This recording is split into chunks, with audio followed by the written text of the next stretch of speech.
up, guys? Let's talk about Upgrade. So this film is about a man who becomes paralyzed after this mugging, which leaves him unable to move his arms, hands, legs, feet, all that. It takes place in a futuristic setting where technology is all over the place and is heavily advanced. Not too long after this, a man who develops state-of-the-art technology wants to see if he can help him by giving him this implant in his brain called STEM, which will help him control his body as if he was no longer paraplegic. Now, there's another major plot point here that happens early on that I won't spoil for those of you who don't know too much about this film. I went in almost completely blind from this one other than a tiny clip here and there from the trailer, but I gotta say that definitely enhanced the experience for me. The main character is a guy named Gray Trace, and he's played by Logan Marshall-Green, who many of you might mistake at first for a guy named Tom Hardy, who a lot of people are actually comparing this film is similar in a way to Tom Hardy's upcoming film Venom. I wouldn't know because I don't know too much about Venom, but yeah. What I do know him from, which I actually had to find out later because he looks incredibly different with short hair, is he was a major character in the film The Invitation. Highly recommend it. It's still on Netflix. Definitely check that one out. It's a great thriller. This film really sets the tone early on for his character when we get to see what happens to him, because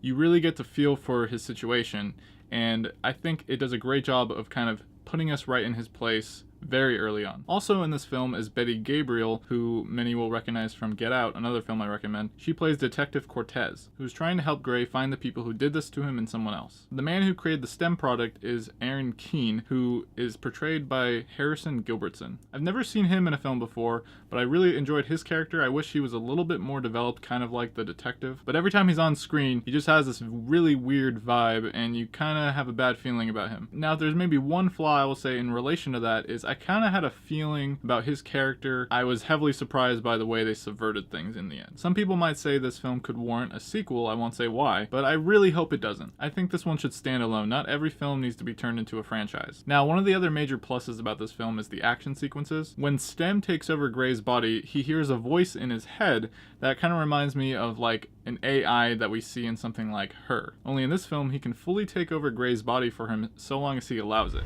I am STEM, the system operating your body for you.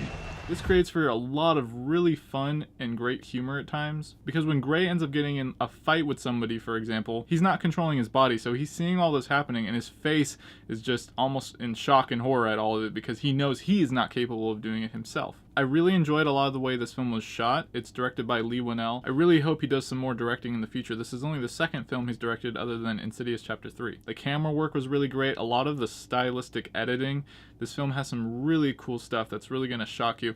And there are some moments here where if you see it, you are going to out loud just be in shock and horror at some of the stuff that they do. In a really good way. There's nothing like being in the theater when everyone in unison just freaks out at something. There's a lot of surprises here, it has a really interesting ending, and I definitely am looking forward to seeing it again. And with that, you guys, I have a new thing I'm going to try here. I'm going to call it the breakdown. So for those of you who might see it in the theater, I say this is worth every price that you can pay. This is one that you can go see alone, but I would recommend seeing it with friends if you can. It's worth the general price for those of you who are interested in seeing it. If you're a little on the fence, maybe go for the matinee. And if you own a movie pass, this is a must-see in theaters. Now, if you're looking to watch this at home, I'd say this is definitely worth buying, whether on Blu-ray, DVD, or digital, especially if you saw it in theaters and you want to show it to some friends. This is a perfect movie night film. If you're still a little on the fence or you didn't see it in theaters, I would say go for the rent.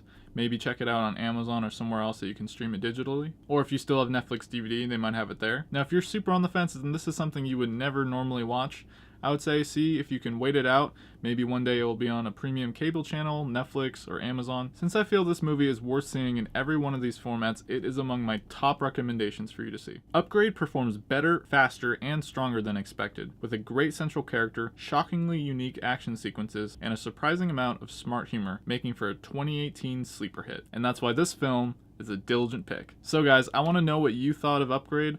I hope you go check it out in the theaters if you get a chance. And let me know if there are any other films that you think are similar to this that you have to recommend. And now that we're in June, you can look forward to my monthly wrap-up coming out soon. As always, guys, if you enjoyed the review, subscribe to my channel while this video ends and send me a thumbs up before you go. Thanks for watching and stay diligent.